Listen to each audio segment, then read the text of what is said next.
Hi, I'm Michelle Chalfant, psychotherapist, holistic life coach, and human just like you, learning to navigate life's challenges. With over 25 years experience, I teach people how to get healthy using the adult chair model. The adult chair model is where simple psychology meets grounded spirituality, and it teaches us how to become healthy adults. From anxiety and depression to codependency and relationship issues, you can use the adult chair for just about anything. Each week, I share practical tips, tools, and advice from myself and a wide range of experts on how to get unstuck, how to live authentically, and how to truly love yourself, all while sitting in your adult chair. Welcome to the Adult Chair Podcast. Hello, everybody, and welcome to the Adult Chair Podcast. I am Michelle Chalfant. Happy to be here with you today on the very first day of June 2023. Today we're talking about needs. Yeah, some of you are saying, ew, I don't have any needs. Yes, indeed. Needs are actually let me say it like this, knowing what your needs are and having needs, it's a superpower. Connecting into our needs is something that healthy adults do.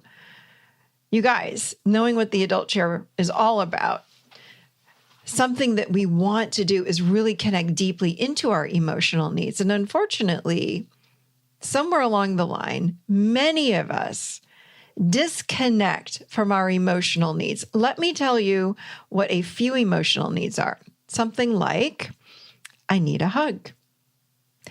I need you to please sit and listen to me.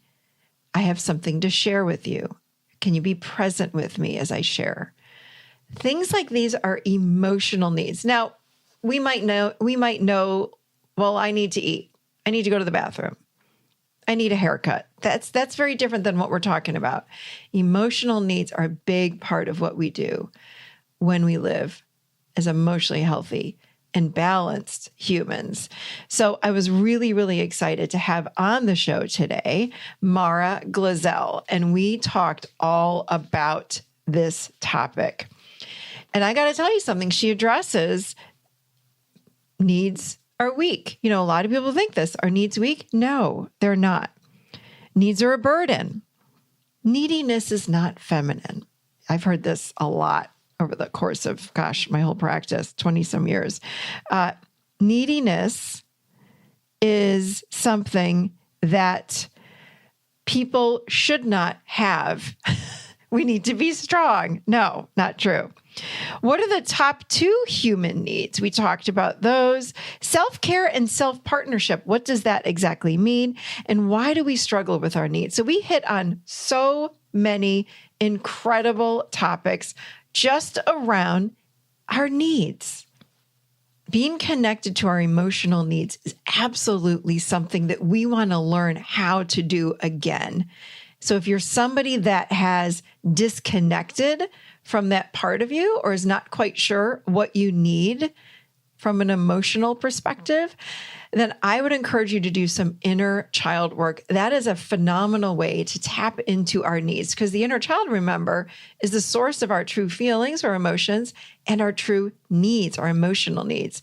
If you've never done any work with your inner child, I have a free resource for you that will help you to get in touch with that part of you so that you can then cultivate just not only knowing what your needs are, but this beautiful relationship with this part of you. So head on over to theadultchair.com/inner child.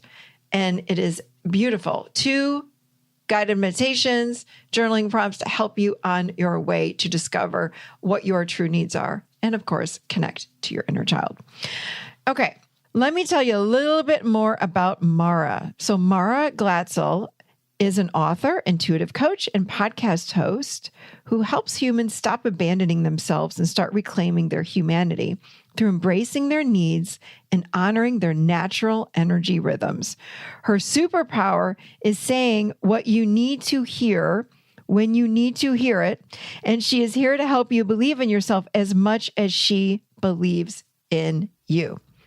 It is with great pleasure that I welcome to the Adult Chair podcast, Mara Glatzel. So welcome to the Adult Chair podcast, Mara Glatzel. Thank you. Thanks for having me. I'm excited to be here. Yeah, I am too. We're going to be talking about some really important topics today based on what we were just talking about before I hit record. Tell us a little bit about yourself. Yeah. So I like to say that I am a needy human who helps other needy humans figure out what they need and how to ask for it. Ooh. And that work is really about how we grow from self abandonment to self partnership through having a greater sense of awareness of what we require in order to exist, in order to thrive in our relationships, and then begin to bridge the gap of what stories we're telling ourselves, what obstacles we need to get past and through and around in order to bring those needs into our real life relationships, which, as everyone here knows, can be really confronting. Mm. So I do that in a multitude of ways. I just wrote a book called Needy: How to Advocate for Your Needs and Reclaim Your Sovereignty, as well as teaching classes and running retreats and things like that. Love that. What human doesn't have needs, right? Right. But And but yet, yeah, but and yet, it's interesting because as a strong woman, as strong women, let me say that, in the world, it's hard for us to stand up and ask for what we need, because then I think it's perceived by some as mm-hmm, weak. So I mm-hmm, think we need to change that. Um, let's have a little dialogue around this today. That's I really want to yeah, talk about that with you, because it's not weak. It's actually very strong. And it's been hard for me so much of my life to reach out when I have something I'm going through. It's like, and I don't even have that inner dialogue that says, oh, but I'm being needy. But I think that's part of it. It's like, no, no, no, I'll just take care of it on my own. mm-hmm, But what I've learned to do just from doing my own work with the adult chair is like, wait, I am having needs, and it takes mm-hmm. work. So tell us about that. Tell us about what that means. Like, tell us about the book Needy. Like, what does it mean? And because it's not weak to have a need. It's actually strong. So talk with us about this a little bit. Yeah, it's strong and also it's neutral too. Mm. I think that we have so much that we attach to this idea of having needs. And the reality is that our needs are a fact and not a flaw. We're in human bodies, an interdependent species. We need things. And yet, we may carry all of this conditioning from our early childhood, certainly from society at large, about what it means to be a person with needs. And so, those stories may vary from person to person, but what I find are the most dominant it shows up in two ways. The first is that my needs are a burden, because Mm. when I was a child, my needs, my feelings were overwhelming for my caregivers. There just, didn't seem to be enough space or time or bandwidth, or I had too many siblings, or we had not enough resources, or there was trauma, that there just wasn't space to be who and how I was. Mm. And so I learned that both in order to belong, certainly, in order to feel safe, but also as an act of service. I learned to begin to suppress my needs and put them away and not Mhm. bother the people around me. And so there's different flavors to that, but that feeling of my needs are a burden and I do others a service by meeting my needs by myself on the side, in the cracks between things, or not at all. And the second piece, I think, has to do specifically with how you're socialized as a woman, or, people of all genders who are socialized as girls during their youth. There is a specific connotation to the idea of neediness that is not feminine. It is Mhm. not Yep. desirable. It is not the thing that you want to be if you want to be whatever, picked up, plucked up, married, dated. Mhm. And so there is this really interesting thing that happens in there where, needs become very inaccessible. If you want to belong and you want to fit in and you want to have successful relationships and you want to be loved and you want to do a good job at work, you want to be admired, and and we all have needs. So we're always in this push pull inside of ourselves where our conditioning is squashing this important part of us. And of course, we see this. I always think about it kind of like a restrict and binge diet cycle. It's like if we don't allow ourselves to have needs or express our needs, of course we become this pot boiling over at some point. And then our needs is worse. It's like this treacherous thing that's betrayed us at this least convenient time. And so needs also can become this villainous thing where, it just, I can't control it. It's, is ruining my relationships because I'm not asking for what I need. And then, of course, I overreact to something small that's not at all what I'm upset about. And it seems as though I'm having this huge overreaction when that's happening because there have been so many moments before where I didn't say, I need something here, or could you do this for me, or can you listen to me, or, whatever it is that we are needing. I have so many questions going through my head. I'm like, interesting. Because number one, would you say that we're even in touch with what we need? No. Yeah. So that's why I wrote this book. Yeah. To Okay. borrow a phrase from Laverne Cox, which I love very much, needy is a possibility model. Too often, we do not even know what is possible to need. And so this question, what do I need, is so confronting. I can remember back for myself, it's like, well, what's even on the table? What am I allowed to ask for? What's within the scope of reason? What are other people asking for? What's all right, what's not? And, especially when you carry these wounds and pain around belonging and your feelings and your needs from your youth, you may have such strong judgments about what you need because it seems like something a baby would need, quite literally. And it might very well be what a baby needs. And because those needs weren't met at that time, you carry them with you still. And so we all have a spectrum of needs as they relate to different parts of our lives. But I always kind of just say that a need is whatever it is that you require in order to exist and survive. So in the book, I take you through from safety to celebration, 9 needs that to play with, to explore, and there are others. But with that idea that until we start having more of a conversation about needs, so many of us don't even know what's possible to need. And that's a huge part of the problem. Well, I think we need training to tap into ourselves so we can identify what our needs are. And I don't, as humans, we tend to look outside of self to get, not our needs met, but just to feel better. And oftentimes we will feel better just by knowing what our needs are and asking for them, right?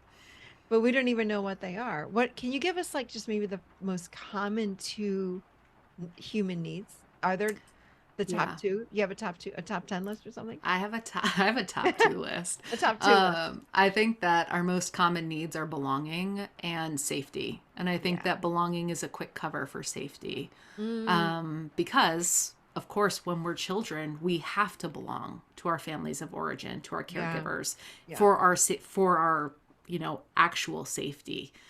And when we don't grow through that, we continue to live in that pattern of believing that we're not safe if we don't belong. And of course, belonging is tricky, right? Is tricky. And so many of us are working so hard to belong to the world around us and at the cost of belonging to ourselves. Ooh, that's good. At the cost of belonging to ourselves. And the other thing that I think about when we talk about need is that we wouldn't want to get labeled needy. So there's that fine line between needy and just having legit human emotional needs. What's the difference in your opinion? Yeah, so for me, taking responsibility for your own needs is an essential part of self leadership. And that the more that we're able to identify, honor, and advocate for our needs in our relationships, the better equipped we are to be more direct and forward facing with those needs, the more likely we are to get them met, certainly. And I see neediness, that empty kind of, hungry ghost. We can all conjure an image of that, I'm sure. I see that happening when we try to restrict and suppress our needs. And then, of course, they come out sideways at this least ideal moment. And, I can see this in my own life. It's like there's so many times where I'm getting upset about something that is so small and so meaningless, and I'm making such a big deal about it. And it seems as though it's completely out of context. But of course, I haven't been showing up and asking for what I need up until that point, and my needs haven't been met. And they will come out at some point. So I find that the more in touch with and the more responsible for our needs we are, the less needy, kind of the neediness you think of, we become. Mm. And I think that piece is really important because we associate the presence of any needs as being needy, which is problematic in and of itself. And so the more that we're able to have these conversations just like this about needs, I think the more that we're able to see, oh, wow, we all have needs. Mm-hmm. And we may have this assumption about other people. Well, that person doesn't have needs, or, Michelle doesn't have needs, but I don't know what you're doing. We don't ever have the full picture of anyone else or how they're getting their needs met. And so we have all of these stories and assumptions about how what our needs look like in relation to other people's needs. But until we're really talking about them out loud and in the presence of others, we have no idea. Mm. I think, what pops up, I'm just thinking about clients in the past that I've had that it's so hard for them to speak up. And that whole sense of like, I don't feel worthy. I'm not good enough. I don't know that I should. Am I allowed to? I'm like, yes, let's come up with some of these needs and let's start speaking them. But there's that ongoing tape in the mind, that's saying you really shouldn't speak up. Don't bother. Okay. So something that you also talk about is self-care. And rebuilding, I like this, rebuilding the chasm in your relationship with yourself so that you can feel seen, heard, and adored by yourself, no matter what. I love that. Seen, Thanks. heard, and adored by yourself. How do you rebuild that chasm? So the self-care that we often see and that we're often sold is prescriptive in nature, generally speaking. It says, do these 5 things and you'll feel better, right? Which is great. Sometimes we need a place to start. But I have a lot of clients who come to me burnt out on self-care and will say something as though, I'm doing all of the things, but nothing helps, frankly. Yeah. So I'm thinking about just bagging the whole self-care thing completely, which is a real shame. Yeah. And the work that I do and share in Needy is about self-care that's responsive and not prescriptive, which means you need to know how you feel. You need to know what you need. And doing that, giving yourself what you need or a fraction of what you need, is that self-care. And that creates this feedback loop where you are giving yourself what you are aching for. And that care is going to look different depending on how you're doing, on the circumstance, on the day. But that's the care that starts to satisfy the ache, that starts to feel good because it comes from, it originates from you. And that requires, I think a core component of this is being willing to be in conversation with yourself every day and to explore, to get curious. about how you're feeling and what you need. And, I love that you talk about in your work about how this is really a conversation between the adult and the child, Yeah. right? Where you're playing both parts and you are taking the time, because there's patience that's involved in this. I can think my own inner child, what my own inner child does not like is to be rushed or to be sidesteps, like she's telling a story and all of a sudden I'm giving her like 16 fixes instead of just listening to her. She doesn't like that. Those kinds of things, right? So when you're having this conversation with yourself, being patient, and being willing to be surprised by yourself, because sometimes the things that you need are not what you think you should need, what you want to need, what you think you're allowed to need.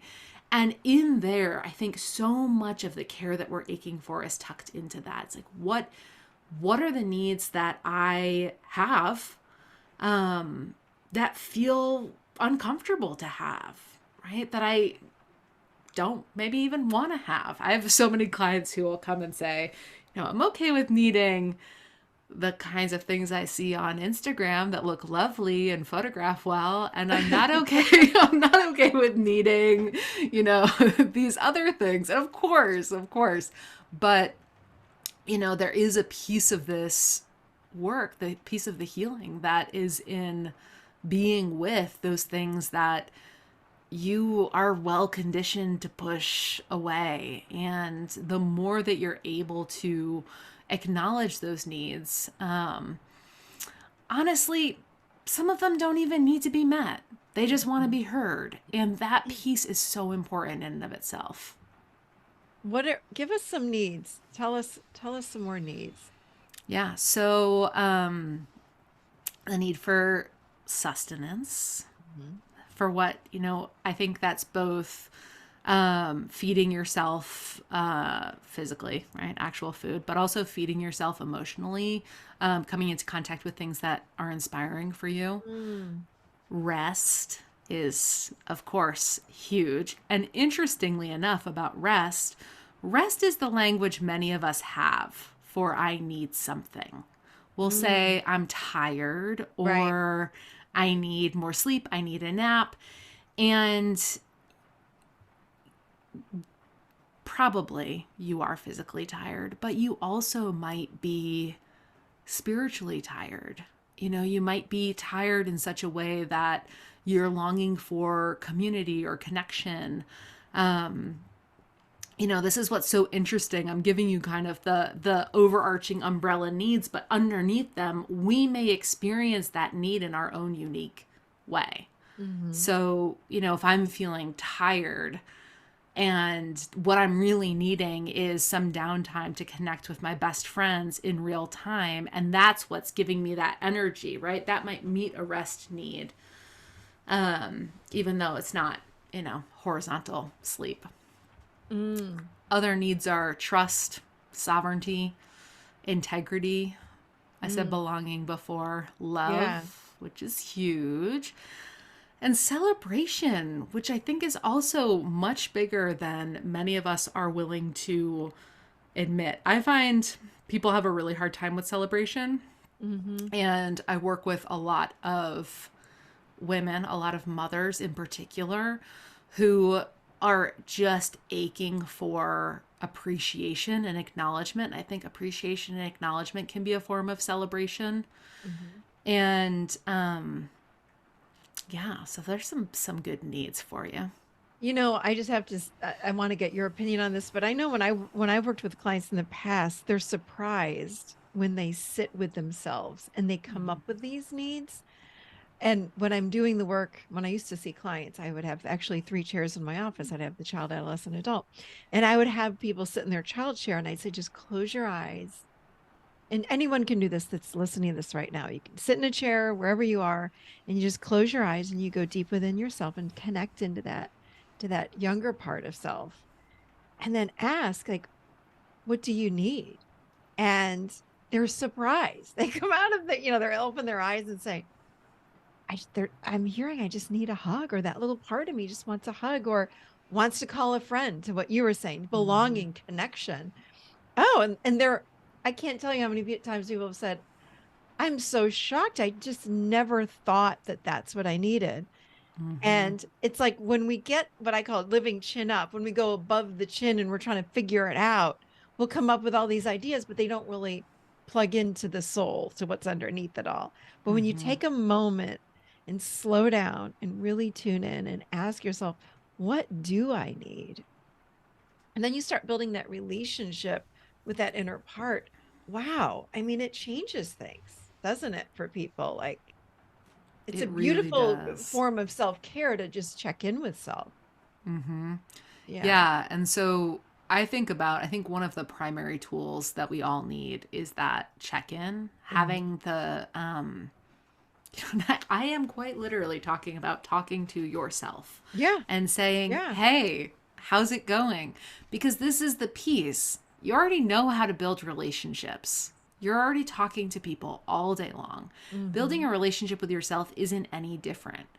You have to take the time and the energy and the attention and turn towards yourself and legitimately care, even if you think it's Hmm. hokey, Hmm. and wait for a response. Be patient.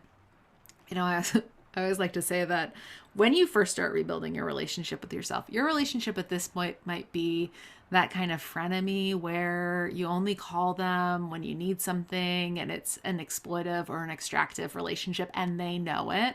Hmm. So, Yeah. when they see your name pop up on their phone, they're going to maybe not pick up the call.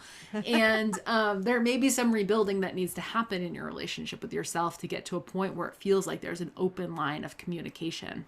Mm. But that piece, I like to think about checking in at the two most tender moments of my day. So at the beginning of the day before I go to work, and that check in defines and directs how I approach whatever it is that's on my calendar for the day. Mm. So I work for myself, but this, however you work, whatever is on your plate that day, I think it stands. Hmm. That you take that data into account when you approach your day. Hmm. Am I more tired? Am I feeling tender today? Am I anxious? Am I dehydrated? That's important information about how you can create your day to be even just Mm. subtly more Hmm. supportive for you. Yeah. And the second time I like to check in is at the end of the day when I turn from work back towards myself. Or at this point in my life, I have two kids, and it's usually when they go to bed. And then after they're asleep, I turn back towards myself and check in at that point and say, like, how am I doing at this point? And what do I need between now and when I go to sleep? What do I want that to look like?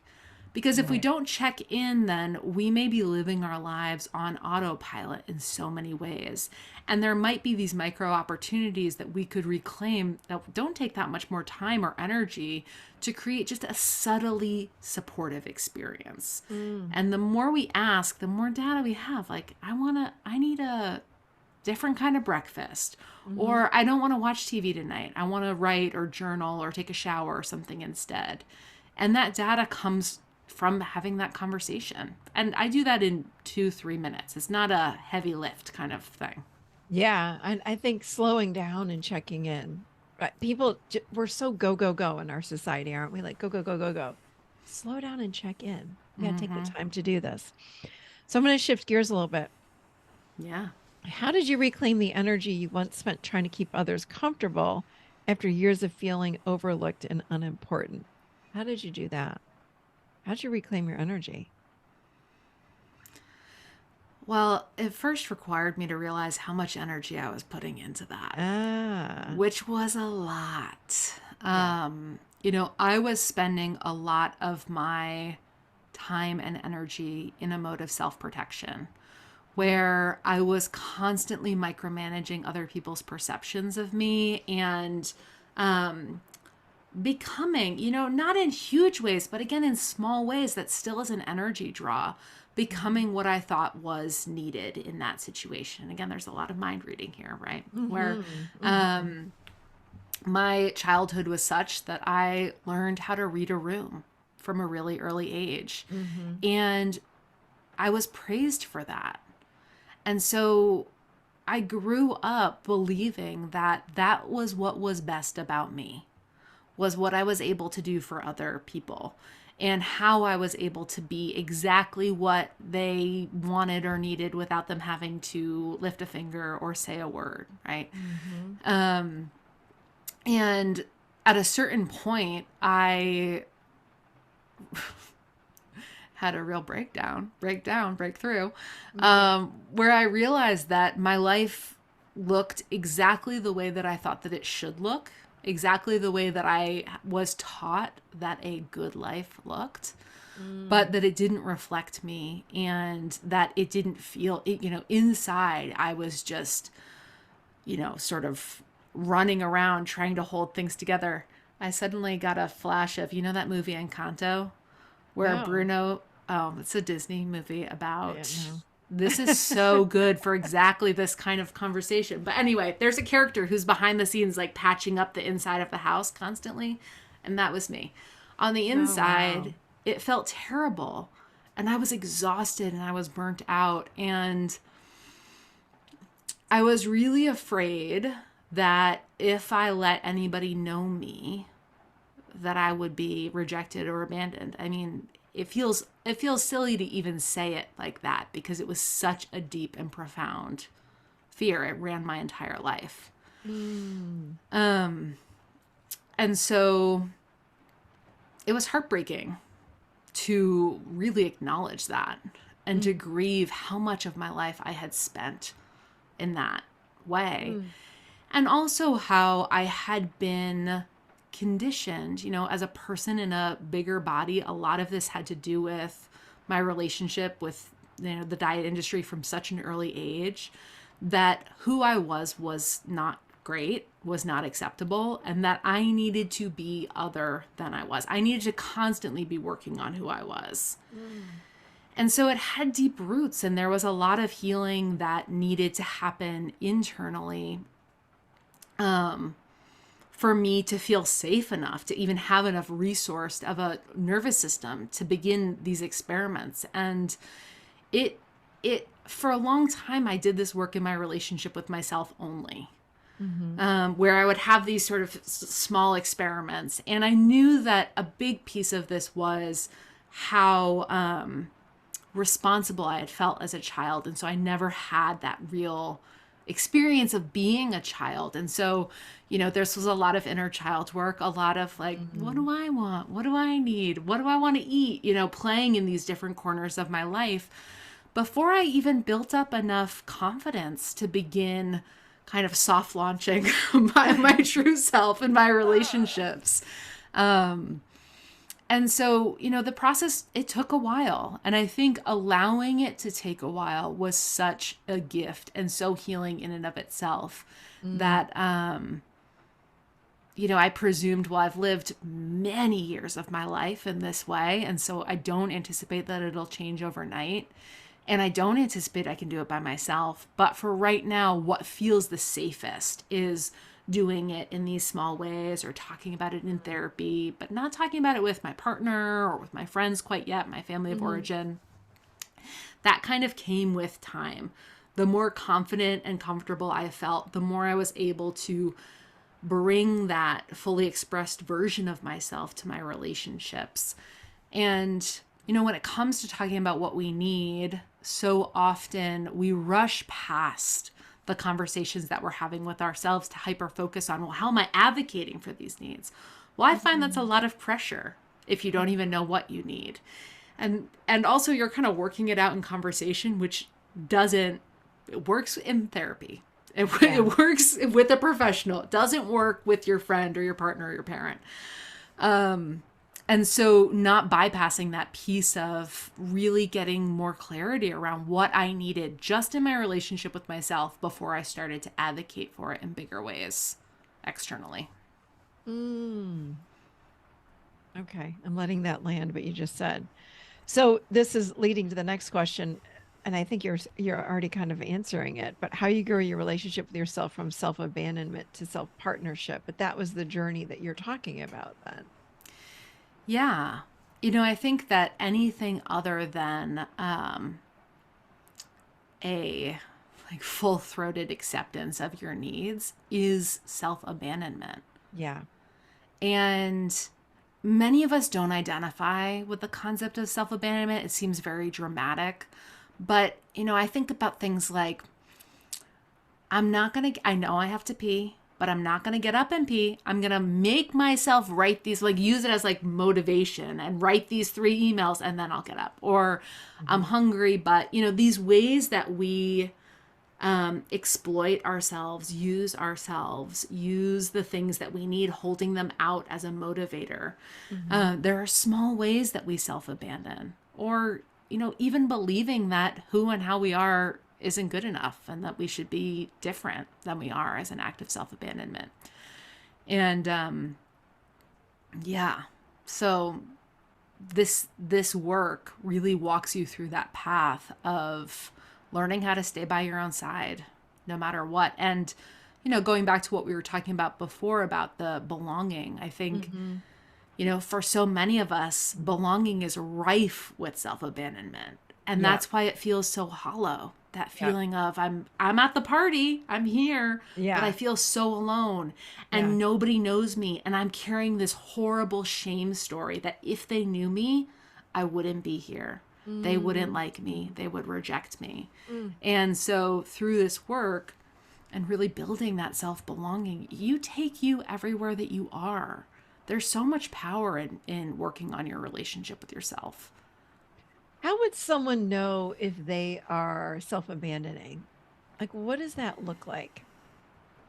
If someone's listening, they might be asking, like, well, how do I know if I'm doing that? So I think that it happens in the moment of, another way of thinking about it might be self-censorship, where, something, I have a feeling, I have a thought, I have a need, I want something. And this sort of like hammer that comes down on top of that says, no, you can't need that. You can't want that. You can't. And that hammer, of course, is, everything that you've learned up until this point. I mean, we come by it honestly. And this is why it's so insidious, because we want to belong. So those lessons are huge for us. We're carrying them with us like this roadmap. And it is also the half-baked idea of a kid where you think, okay, I figured it out. All I have to do is this, this, this, this, and this. And then it's going to be good. It's going to be great even. Right. And if we don't come into our adulthood, come into that self-partnership, and bring all of that under question to say, hey, does this actually work for me? Is this how I want to live? Is this how I define success? Is this what I want my relationships to look like? Then we're just following that roadmap that we made when we were such a little kid, just learning how the world worked. That's good right there. So when you talk about self-partnership, I have a question about that too. And I like that term, self-partnership. It's like being your own best friend, right? So there's checking in. Is it as simple as that? It's just to check in with yourself every day and identify anything, what you need, what you want, what do you want to, what do you want to do today? Is it that simple? The self-partnering? Yeah. I think that the willingness to be with yourself in process is a huge part of it. But I think that there's this other piece too, it can show up as that witness observer, that being able to put things into context. I find in self-partnership, I'm often saying things like, well, that makes perfect sense that you feel that way. Yeah. Right. Yeah. So a lot of that is that work. If we think about, again, between the adult self and the child self, it's like, oh, I am my own historian. I'm able to say so much comfort comes from that understanding of like, wow, of course you feel that way. That tracks. That makes perfect sense for you. Right. And starting to build out this library of care where, I can see, well, under these kinds of circumstances, I already know that, I'm launching a book. This is like the biggest visibility experience of my life. I know exactly what I'm going to encounter for myself under such circumstances. And I also know what I need. And not in such a white knuckled way where there's no room for meeting myself in the moment, but in this way of tracking myself and saying, oh, yeah, absolutely. Those are the conditions for you to feel self-doubt or fear or all of these things that might show up for you. And when you feel fear, this is what historically comforts you. When you feel self-doubt, this is what historically grounds you. And so I'm doing both that work of being with myself in process and also holding that information, that data collection, and putting it to good use. I find that enormously comforting. That it's not this huge, I suppose that comes directly from my child self. I like to make sense to people. Yeah. I like to be understood. And so when I can offer that to myself, it provides such a profound comfort and healing. It's like, yeah, totally. That makes sense. And, part validating, part tending. But that self-partnership piece is really about being along for the ride. It's that idea of like, there's nothing that you can do that will make me turn on you. Yeah. And for me, I was turning on myself on a dime for so much of my life because all of those parts of me that had been bullied or had been othered or had been hurt wanted to protect me from any kind of anything that would veer into the realm of being unsafe. And so, the minute that I would disappoint myself, the minute that I would fail at something, the minute that something wouldn't go my way, I would be on the other team saying, of course, well, you're a failure. So this tracks, that it's just a very different way of making meaning. And so now I work to stay at my own side. That visual really helps me. And to make sense of it in a way that is compassionate and kind. Instead of that bullying self-talk that I had just absorbed from the world around me. I was just going to comment on that. So when you were talking about the negative thoughts that you had and the bully inside, how did you work with that part of you? How did you change that inner voice? It was hard. But that there's a part of Needy where I talk about walking along the length of my life, picking up all of the splintered parts of myself. And that is a visual that is really useful to me. To think about it as these are hurt, the bullies that exist inside of me are hurt and wounded parts of me that are doing their best. It is quite literally their job to protect me from ever experiencing that again. Totally. And so they're doing their best. They're doing their job. They're doing it really well. Yep. And that I, as an adult, don't need to let them run my life. And again, from that self-partnership piece that I was talking about before, it is really useful for me to anticipate their arrival. To notice, oh, yeah, book coming out? Are you kidding me? This is an opportunity. Or having a hard conversation with a friend where, I don't know, rejection and it's really on the table. These are prime opportunities. Asking for what you need, setting a boundary that you don't feel comfortable setting. All of these are prime opportunities for those parts of you to come forward. And I find that when I expect them, it takes a little bit of the shock and awe away from their arrival. Because I'm like, oh yeah, here you are, right on time. Right on time. Welcome. And that, that kind of comedy and humor has helped to diffuse that self-talk. Yeah, that's powerful. Thank you for that. Well, this was so good. What else? Is there anything else that I'm missing? I don't know. I love this whole idea of needs, like a whole book on needs. That's a good book right there. Yeah, I needed it. No pun intended. And who doesn't? Because again, I think we're so disconnected from them, or we feel guilt having them, or we shouldn't have them, or it's for other people, not me. I'll take care of you. You don't need to take care of. It's like, yeah, to learn how to be our best advocate and ask for what we need is powerful. It's living as healthy adults. That's what we all need to learn how to do. So thank you for the book.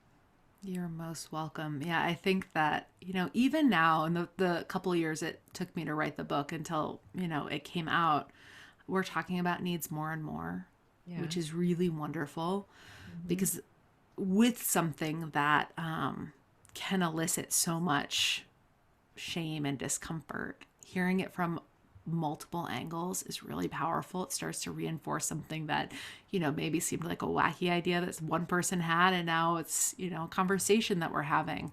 So I think that moment is here, which is great. Because the more that this is a huge obstacle to getting what you need, is that we don't have role models for what it looks like to ask for what we need.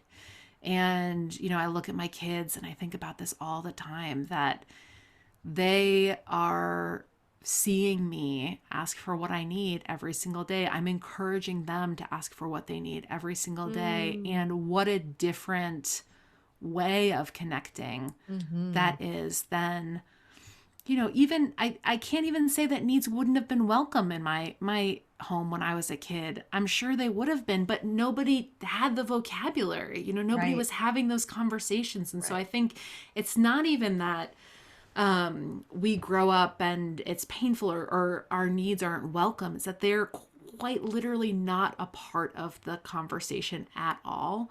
So we don't have the words. So I wrote a book of words, and I hope it's useful. Well, thank you for your book of words. We need it. We need like a guidebook on this. So this is great stuff. Thank you. Where would people find you in this wonderful book? Well, you can find Needy wherever books are sold, or over at maraglatzel.com/book. And you can find me there as well, of course, but also come hang out with me on Instagram at Mara Glatzel. That's where I'm hanging out the most. Awesome. We'll put that all in our show notes. And thank you. Thank you for this. Thank you so much for today and for being on the show and helping the world learn how to get more in touch with their needs. Oh, thanks for having me. This was fantastic. All right, everybody. I hope that you enjoyed that show. Do not forget, if you want to really learn how to tune into your emotional needs, really get in touch with that part of you, one of the ways that you access those needs are through the inner child. So head over to theadultchair.com/inner child. It's a free resource, 100% free. And you can download that resource to help you to connect with your needs and your inner child. All right, you guys, have a beautiful rest of your week. I'll see you seated right here next week in the adult chair.